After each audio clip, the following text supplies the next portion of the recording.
I have to say thank you to everyone in this room. I have been following the internet since the beginning of the internet and looking for all the content that is available on the internet, and it's exploded exponentially. It's just amazing. Peter Sinclair, thank you so much. It's just amazing. My education comes from watching your videos that are still really valid and really strong. So thank you. Now, I have a mailing list that I help with politicians. I adopt writers. I try to inform them. I have a ranting website called Climate Manifesto that I wrote just so that I could get the stuff out there in case I died tomorrow. Basically, I found out that I'm an eco-totalitarian. I think that, we need to go to zero carbon right now, and we need somebody to enforce it. I have coffee with old folks, and they are waiting for the Pearl Harbor moment, and they know that the transformation that happened after Pearl Harbor was so phenomenal. Someone worked at Boeing,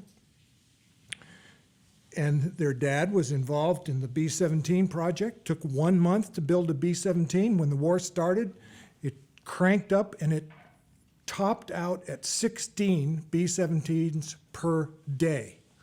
Now, there's no problem. I think what happened, if we reverse engineer what's going on with the oil industry, in the middle 80s, they realized, well, we really should stop all carbon right away, so we have to promote it as much as we can.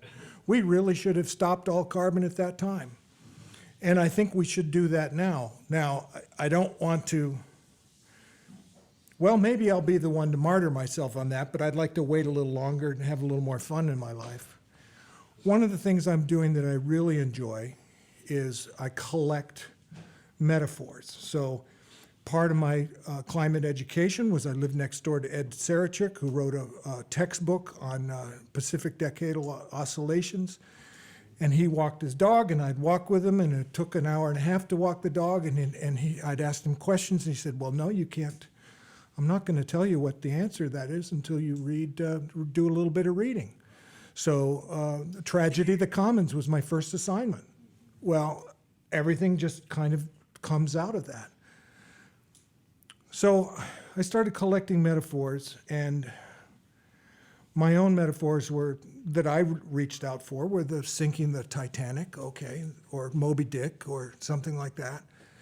And then I found out that there's this Norwegian philosopher who says, oh no, Titanic is a great metaphor, but we're in the lifeboats now. We just don't realize we're in the lifeboats.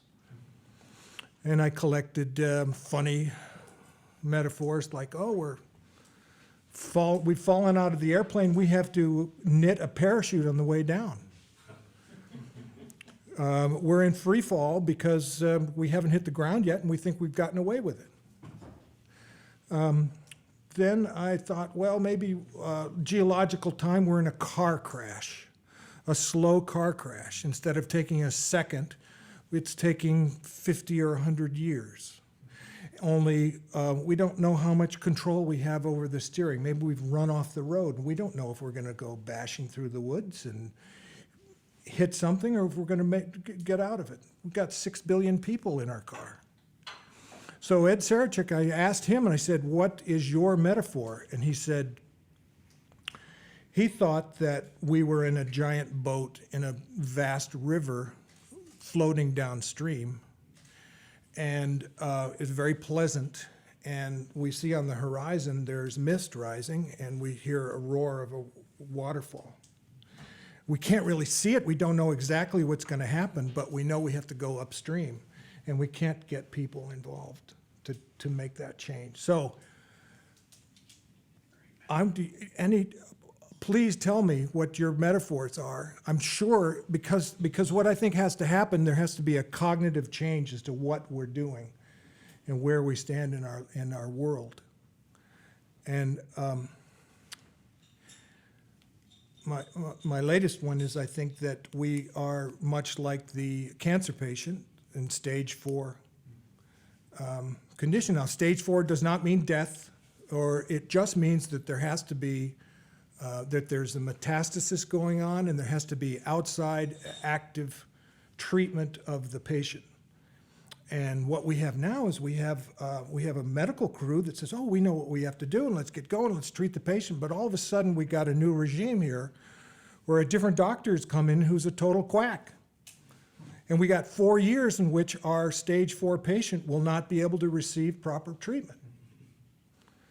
So the reason I collect these things is because I think that's an important reason for cognitively looking at our situation, because we live in a time now, unlike all of times in history, that we can sort of predict the future.